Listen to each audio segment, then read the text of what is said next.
I'm here to tell you right now, we don't care. Let me tell you something. We don't care. A few moments later.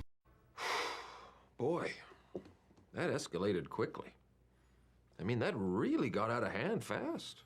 It jumped up a notch. It did, didn't it? You know, I gotta really ask the serious question of, oh my god, I have 10 more episodes of this to review.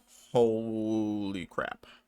Anyway, enough about my existential dread about the rest of this series after this most recent episode, and I heard it only gets worse, so fuck me.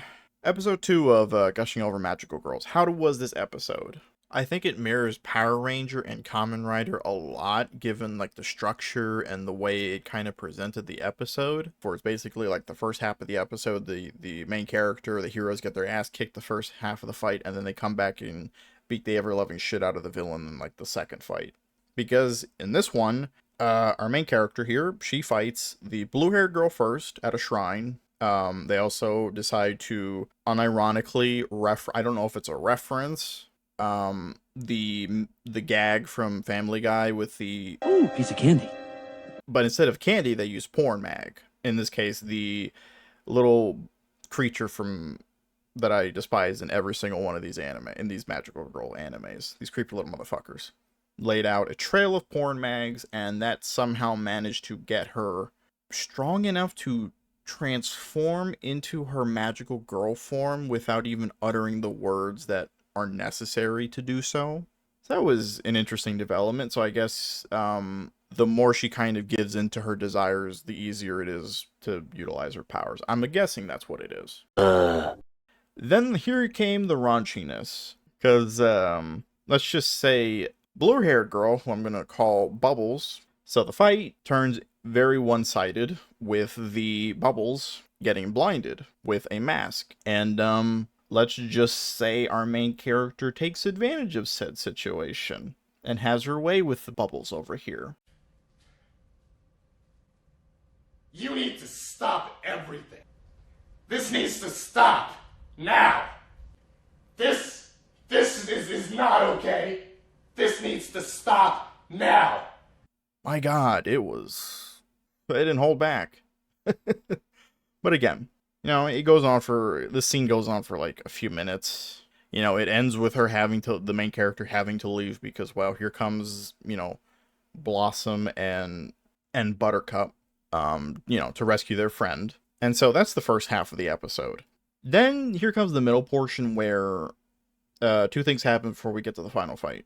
Our main character has to pick a like name for herself, and then the trio of magical girls are kind of having to figure out who is this new villain, and we need to stop her because we've gotten our ass kicked by her 3 times now, and they're all in humiliating fashion. I imagine is the other word to describe their losses.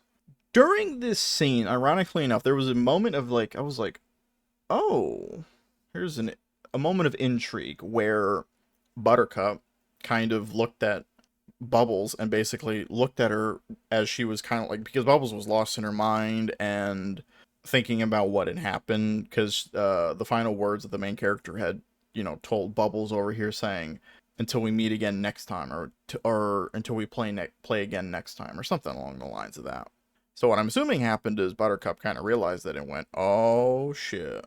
Or at the very least knew something was up. And then we have the second fight, which is main character girl goes after Buttercup because little creepy motherfucker said, you need to get stronger. And so it would be easier to fight, you know, a magical girl by yourself, or by themselves, right? Without the rest of their teammates to help them out. See, the fight went well, and we got into the candle fetish, the whole burning, the whole hot wax on your skin thing, which I was like, oh lord.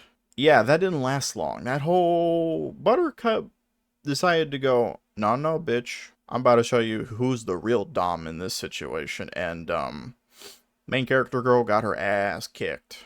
And yet, despite quote-unquote losing, her reaction to the whole fight was not fear, not anxiousness. No, it was arousal and very much turned on. So I was like, oh lord. And we also get an introduction, or at the very least we get teased, the second girl who's going to be joining, I'm assuming, the main character's quote-unquote like evil magic girl squad. Oh, And I think the funniest, my favorite part was when the creepy little motherfucker lied to the main character, basically when, see, me and my kind are just innocent beings that were being prosecuted and being hunted down by magical girls and the others of our kind, or the others, like the other mascots. They were prosecuting us. Stop it. Get some help. And if you were to think for 2 seconds and you're like, this is bullshit, isn't it? He's like, and I'm like, yeah, you would be correct in saying it's bullshit. But that's kind of the episode.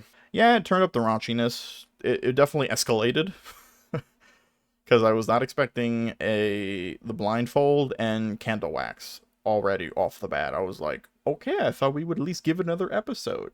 But apparently, it only gets worse from here. So, I don't know whether to be scared or at the very least kind of know maybe it'll reach the raunchiness that like Interspecies Reviewer kind of reached to, because if you've ever seen that show, my god.